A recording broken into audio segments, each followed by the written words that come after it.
El Señor esté con ustedes. Lectura del Santo Evangelio según San Marcos.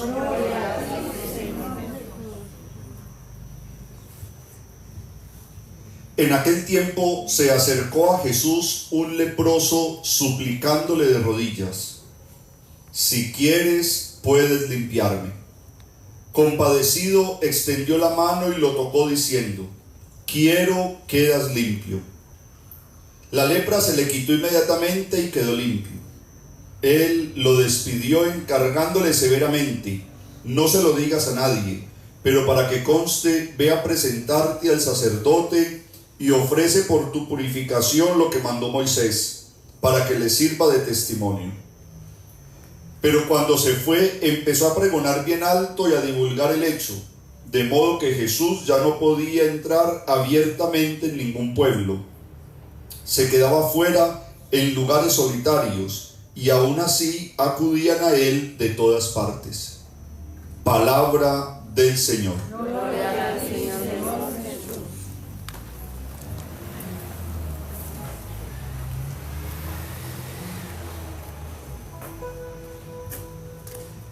Hemos escuchado en la primera lectura de la carta a los Hebreos un texto que el autor de esta carta toma del Antiguo Testamento, y a la vez un signo que nos hace pensar un poco cómo es la vida cuando va de la mano de Dios y cómo es la vida cuando soltamos esa mano.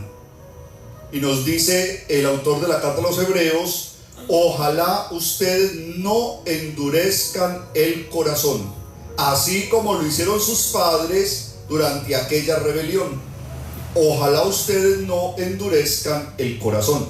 Pero uno se pone a pensar, y la palabra de Dios tampoco dice en ningún momento: ojalá ustedes se les ablande el corazón. No, solamente utiliza la expresión: no endurezcan el corazón. ¿Qué significa eso? Que si dejamos el corazón en su estado natural, ese estado es perfecto, es el que debería ser. En cambio, cuando se endurece el corazón es cuando empezamos a actuar como no debería. Empecemos por ubicar el corazón en nuestra vida. Para un oriental, el corazón no es simplemente un músculo, es el lugar de la persona donde se anidan las decisiones, las emociones, los sentimientos.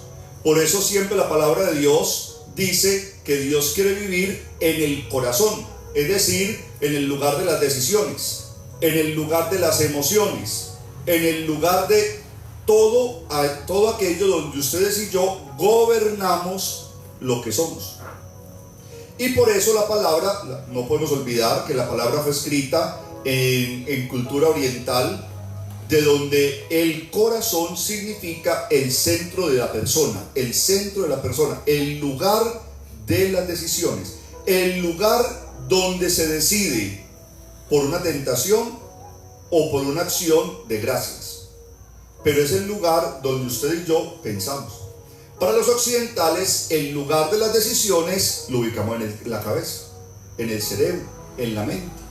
Aquí está. Entonces uno dice: vea, tengo esta, vuelta nada. Un oriental diría: tengo este, vuelto nada. Nosotros decimos: tengo la cabeza completamente nublada, todo está dividido, tengo esta mente. Un oriental diría: tengo el corazón nublado, no veo, porque el oriental ve desde el corazón. Por la palabra de Dios habla tanto de mirar con los ojos del corazón, con los ojos del corazón.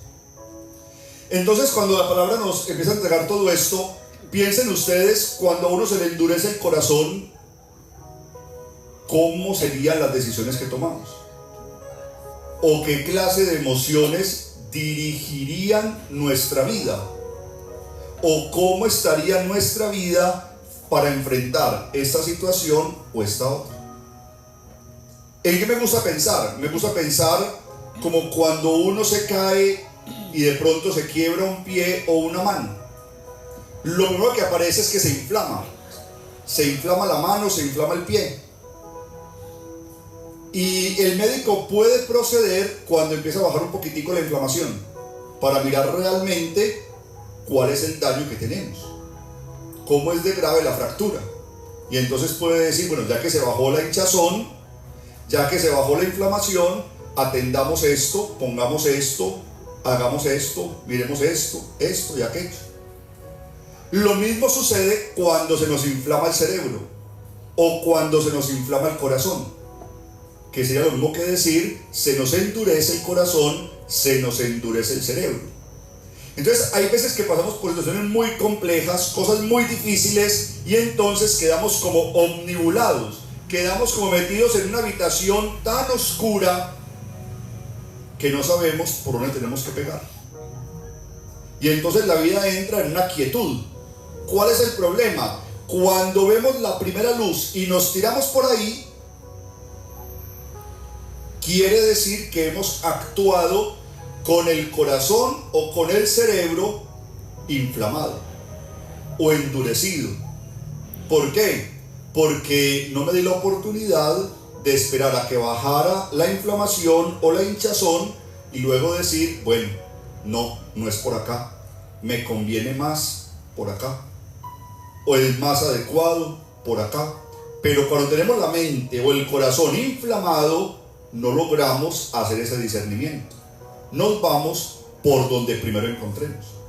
Entonces, por la palabra de hoy nos dice, no se dejen endurecer el corazón. ¿Por qué? Porque tomarían cualquier decisión, porque se irían por la primera puerta que encuentren, porque entonces dirían lo primero que se les ocurra. Y cuando deje el corazón su dureza, usted va a decir, pude haberlo dicho, pero de una forma diferente. Pude haber hecho esto, pero en otro momento. Pude haber actuado, pero de otra manera. ¿Qué fue lo que pasó? Tenía el corazón endurecido. ¿A qué se parece eso? Al que habla cuando tiene rabia, al que decide cuando está en una crisis.